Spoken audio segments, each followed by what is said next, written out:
tropical clowns with you so high. All right. For those of y'all wondering who in the world is this guy, let me introduce myself. My real name is Rusty Oscar Ostermeyer, but around here, you can just call me the Rooster. And yes, before anybody asks, that nickname was not self-appointed. You can't just wake up one day at 42 years old and decide, you know what? Call me Rooster now. That's how you end up eating lunch alone. Now, Ryder called me and said, Rooster, we need somebody for Sound Off Live that actually knows footy.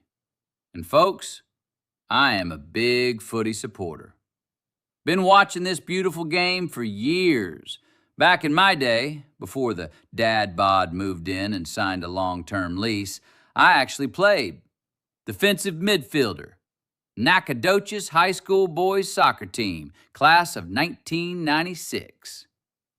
Now, some of y'all hear defensive midfielder and think, oh, so he wasn't scoring goals. No, sir. I was doing the dirty work. I was out there running around, winning balls, yelling at teammates like I had a mortgage at 17. Back in 96, buddy, I used to be able to kick a ball a quarter mile. I was actually district honorable mention, too. Real close to greatness. Matter of fact, I almost got picked for the 2002 U.S. Men's National Team World Cup roster. There was just a little mix-up with my camp invite. Some people say it got lost. Some people say Bruce Arena never saw my tape. I personally think somebody was scared of competition. We'll never know. But regardless, Ryder called, and I said, brother, saddle up. Because this World Cup, we're going to talk soccer. We're going to argue soccer. We're going to overreact emotionally to soccer. And if America loses, we're all just going to pretend we're suddenly experts on formations for about 48 hours and make fun of Mexico for falling down 95 times in one match. So buckle up. I'm Rusty Oscar Ostermeyer, but y'all can remember me as the Rooster.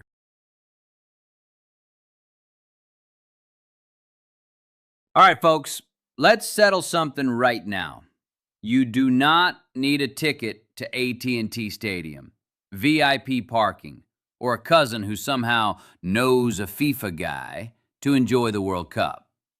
Dallas-Fort Worth may not have beaches, mountains, or functioning traffic patterns, but buddy, we got bars, we got patios, we got giant TVs and emotionally unstable soccer fans screaming at referees from 6,000 miles away like the man can somehow hear us through satellite technology. And honestly, that's what makes the World Cup beautiful.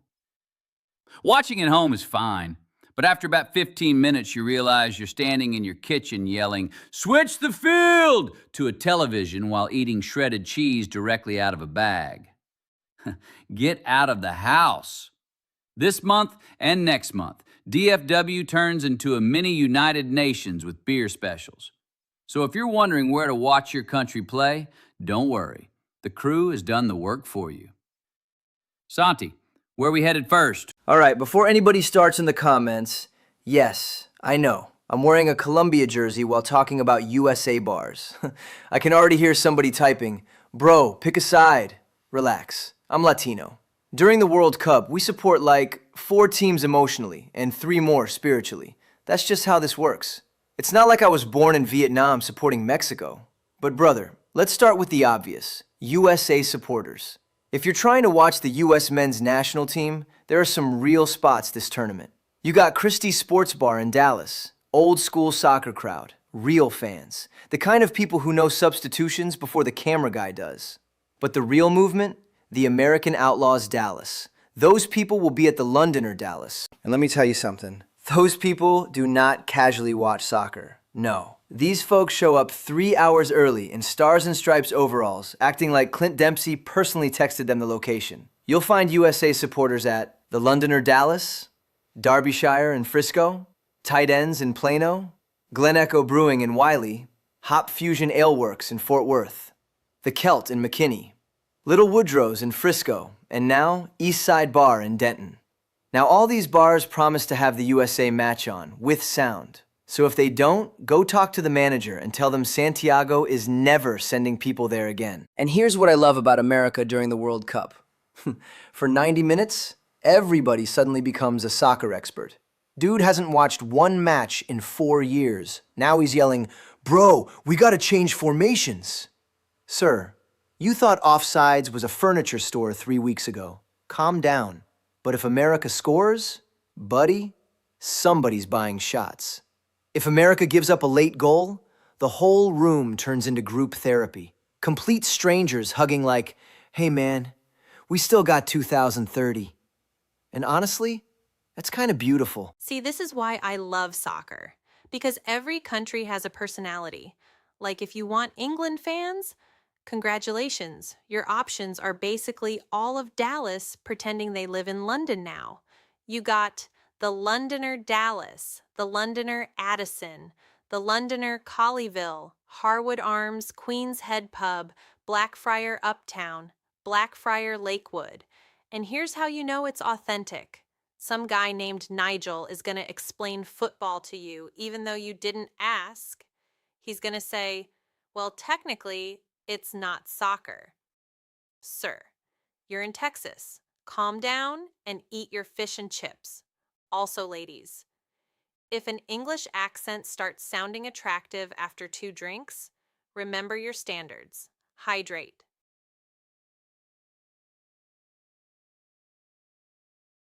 I love the cultural part of the World Cup. Like if you want Mexico supporters, buddy, Dallas-Fort Worth has options. You got Mex bars in Plano, Ojos Locos, Dallas, Ojos Locos, Fort Worth, Ojos Locos, Arlington. And I'm just warning you, if Mexico scores, you're going to know. There will be drums, there will be horns, somebody's uncle is going to cry. And somehow everyone in the room knows every chant except you. You'll just be standing there holding tacos trying to clap on beat. Also, if you want Argentina fans, check out Argentina 163 Backyard Dallas, Texas Watch Party in Dallas, because nobody watches soccer with emotional intensity quite like Argentina supporters.